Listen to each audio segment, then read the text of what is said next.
Welcome to సెటకి. NTR జిల్లా అధ్యక్షులు సామినేని ఉదయభాను గారి ఆధ్వర్యంలో జిల్లా కార్యక్రమం సమావేశం జరిగింది. మాతో పాటు నందిగామ నుంచి పాయింట్ ఆఫ్ కాంటాక్ట్ రమాదేవి గారు. చెప్పండి మేడం, ఈ మీటింగ్ నమస్కారం. ముఖ్యంగా సొతగిని వారికి అభినందనలు తెలియజేసుకుంటున్నాను. మన అందరిలో ఇంత చైతన్యవంతం ప్రభావితం చేసిన జనసేన జిల్లా అధ్యక్షుడు పవన్ కళ్యాణ్ గారు 11 సంవత్సరాలు పూర్తి చేసింది. 12 సంవత్సరంలో అడుగు పెడుతున్న జనసేన పార్టీ ఆవిర్భావ సభ మార్చి 14వ తేదీన పిఠాపురంలో జరిగింది.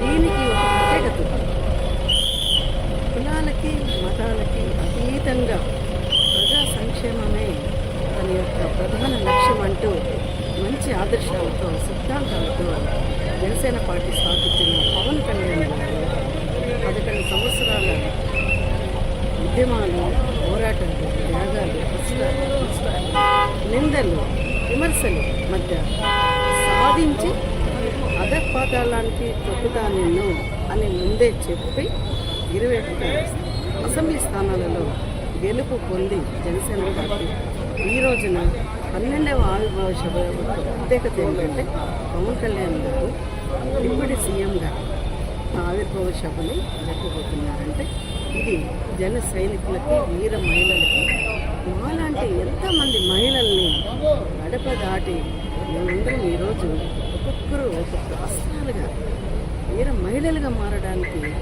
ప్రత్యేకమైన వ్యక్తిత్వం గల స్ఫూర్తి ప్రదాత మా పవన్ కళ్యాణ్ గారు. కాబట్టి మేమందరం కూడా ఈ పండగ లాంటి జనసేన పార్టీ ఆవిర్భావ దినోత్సవాన్ని జరుపుకోబోతున్నాము. అయితే ఎక్కడ కూడా ఎటువంటి చాలా క్రమశిక్షణతో కూడుకున్న జన సైనికులు, వీర మహిళలు అందరం కూడా మేము సైతం అంటూ ప్రతి ఒక్కరము ఈ కార్యక్రమాన్ని చాలా అత్యుత్సాహంతో పండగ వాతావరణంలో దిగ్విజయంగా చేసుకోవడానికి మేమందరం కూడా సమాయత్తమయ్యాము. దీనికి మాకు ఎన్టీఆర్ జిల్లా అధ్యక్షులు సామినేని ఉదయభాను గారు సారథ్యం వహించబోతున్నారు. ఆయన యొక్క సారథ్యంలో మేమందరం కూడా చక్కగా మేము కృషితో, ఆనందంతో మేము ఈ కార్యక్రమాలని బాధ్యతలను తీసుకుని పండుగని జరుపుకోవడం మీ అందరూ కూడా చూసి సంతోషించి ప్రతి ఒక్కరూ పాల్పంచుకోవాలని మనస్ఫూర్తిగా కోరుకుంటున్నారు. జై జనసేన, జై పవన్ కళ్యాణ్. అలాగే మేడం, 10 సంవత్సరాలు అధికారంలో లేకుండా ఆవిర్భావ దినోత్సవం జరుపుకున్నాం. మొదటిసారి 12వ ఆవిర్భావ దినోత్సవం 21 స్థానాలు గెలిచి 2 ఎంపీ స్థానాలు గెలిచి మొదటిసారిగా ఆవిర్భావ దినోత్సవం జరుపుకుంటున్నాం. ఈసారి పవన్ కళ్యాణ్ గారి ప్రసంగం ఎలా ఉండబోతుందని పవన్ కళ్యాణ్ గారు ఎప్పుడు కూడా పదవులు ఆశించలేదు. పదవులు శాశ్వతం కాదు, ప్రజల గుండెల్లో స్థానం శాశ్వతం అని తెలియజేసి గెలుపు ఓట్లకి అతీతంగా మనం ముందుకు నడవాలి, ప్రజల కోసం ఉండాలి, వారి కష్టాలు కన్నీళ్లు తిరవాలి, వారికంటూ మంచి చక్కగా సంక్షేమ పథకాలన్నీ వాళ్ళందరికీ న్యాయంగా అందాలి అని కృషి చేసే మనస్తత్వం గల పవన్ కళ్యాణ్ గారు ఏది మాట్లాడినా, ఏది చేసినా భవిష్యత్తుకి బంగారు బాటలు వేసే విధంగా యువతకి, నాయకులకి, తర్వాత ప్రజలకి, బడుగు బలహీన వర్గాల వారికి, ప్రతి ఒక్కరికి సమతుల్యమైన న్యాయం చేసే ఏకైక నాయకుడు పవన్ కళ్యాణ్ గారు.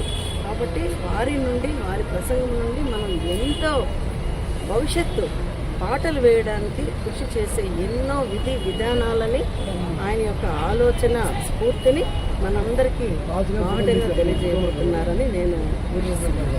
అలాగే ఈ రోజున గౌరవ నాగబాబు ఇది ఒక సామాన్య కార్యకర్తకి తగ్గిన గౌరవం అని సామాన్య ప్రతి జన సైనికులకి, వీరి మహిళలకే కాదు, మేము పార్టీలకి అతీతంగా కూడా సేవలు అందించే మంచి గుణం గల పవన్ కళ్యాణ్ గారి నాయకత్వంలో నాగబాబు గారు మా అందరికీ చెప్పాలంటే ఒక పెద్ద నేల. వారి నుండి కూడా మేము చాలా ఆశిస్తున్నాము. ఎందువల్లంటే పవన్ కళ్యాణ్ గారి ఇన్స్పిరేషన్ మా అన్నయ్య రాజకీయాల్లోకి రావడానికి. అలాంటి నాగబాబు గారు ఈరోజు ఎమ్మెల్సీ అయ్యారు అంటే చాలామందికి న్యాయం జరుగుతుంది. చాలా అండ్ ఎమ్మెల్సీ అనగానే అది చాలా బాధ్యత కూడుకున్న స్థానం. అలాంటి స్థాయికి నాగబాబు గారు చాలా గొప్ప న్యాయం చేయబోతున్నారు అన్నది మేమందరం మనస్ఫూర్తిగా కోరుకుంటే ప్రతి ఒక్కరికి న్యాయం జరుగుతుంది.